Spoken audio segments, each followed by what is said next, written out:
안녕하세요. 유기요양입니다. 가족요양에 대해서 궁금해하신 분이 계셔서 말씀드립니다. 가족요양 시급이 왜 센터마다 다르냐? 일반 요양도 마찬가지예요. 각 센터마다 시급이 다르죠. 국가에서 시급을 얼마로 주세요라고 정해진 게 아니기 때문에 다를 수밖에 없는데, 그래도 매년 최저시급 이상은 받아야 되고, 그리고 급여 종류별 국가에서 인정하고 있는 인건비 지출 비율이 있어요. 방문요양 같은 경우에는 86.6%로 인건비 지출 비율이 반드시 준수되어야 됩니다. 전체 소득이 만약에 100만 원이다. 그 중에서 86만 6천 원은 직원들 인건비로 지급돼야만 되는 부분이에요. 인건비, 그분의 시급도 있지만 퇴직적립금, 사대보험료도 여기에 포함되는 거죠. 그래서 실제로는 각 센터별로 올해 기준으로 12,400원 이상 받으면 되는 거죠. 많게는 12,800원, 13,000원 주기도 하고 하는데, 어쨌건 그 기준은 그렇게 돼요. 가족요양 같은 경우도 마찬가지입니다. 보통 가족한테 가족 간호건, 가족요양이고 급여를 센터에서 더 드리려고 해요. 보존하는 차원도 있는 것 같아요. 아무래도 가족한테 돌봄을 제공하는 분들은 그 근무 시간만 돌봄 제공하는 게 아니고 하루 전반적으로 다 묶여 있는 분들도 많이 있고 이렇잖아요. 그렇다 보니까 가능하면 더 많은 급여를 드리고자 하는 차원이 있는 것 같고, 그래서 저희도 일반 방문요양보다 가족요양이 훨씬 더 급여가 많죠. 가족요양 같은 경우에는 가산 사회복지사를 쓰기 전에는 다만 얼마라도 수익이 될지 모르겠지만, 가산 인력을 쓴 다음에는 가족 돌봄에 대해서 시급이 많이 책정을 하긴 하지만, 이것은 센터에서 수익을 받기 위해서 들어가는 이건 아니에요. 왜냐면 센터도 사회복지사도 한 달에 한 번씩 방문을 가죠. 서류 준비하죠. 이래저래 가족요양이라 하더라도 앞치마도 드리고 비품 똑같이 다 들어가는 거잖아요. 그렇기 때문에 가족요양은 센터 입장에서 봤을 때는 돈 되는 수가는 아니에요. 그래도 어쨌건 하는 거죠. 이제 안 하는 것보단 다만 한 달에 10,000원이 수익이 난다 하더라도 어쨌건 나긴 나는 거니까 가족요양이라도 하려고 하는 거고.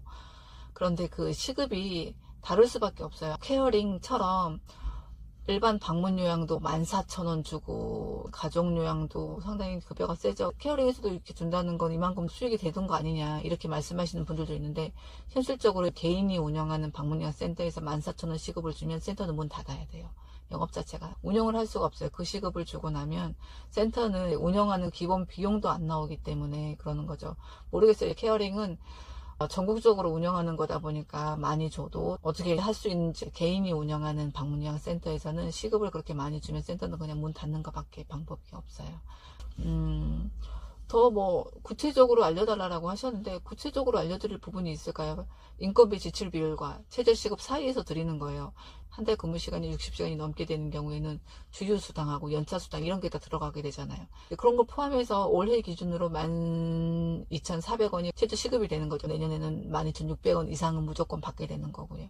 근데 인상률 자체가 많지가 않아요. 그래서 급여로도 크게 느껴지는 부분은 별로 없을 수도 있어요. 방문요양 센터를 운영하는 입장에서 보면 맨 처음 센터를 오픈했을 때 급여를 가장 많이 주는 게 현실이긴 해요. 왜냐하면 이런 시스템을 모르니까. 계산기만 두드려 봤을 때 이 정도 인건비를 주고 나면 남는 것은 이만큼 남으니까 내가 수익이 되겠네 라고 생각을 하는데, 실제로 운영하면 아니에요. 센터 운영비도 들어가죠. 사대보험료도 그렇죠. 지난달에 낸 사대보험료가 거의 500이 조금 안 되거든요. 그러니까 그 금액이 절대 무시할 수 없는 금액이에요. 사대보험 나가야죠. 운영비에다가 차량 유지비, 앞치마도 들어가고 달력도 하고 여러 가지 비품들을 많이 구입하잖아요. 그러다 보면은 많이 드리기가 현실적으로 어려운 부분이죠. 왜냐하면 센터도 운영을 해야 되는데 운영 자체가 안 되기 때문에 그래요. 센터를 너무 비난적으로 보실 건 아닌 것 같고, 그분들도 운영하는 입장이니까 각자 상황마다 어려운 부분이 있는 거죠.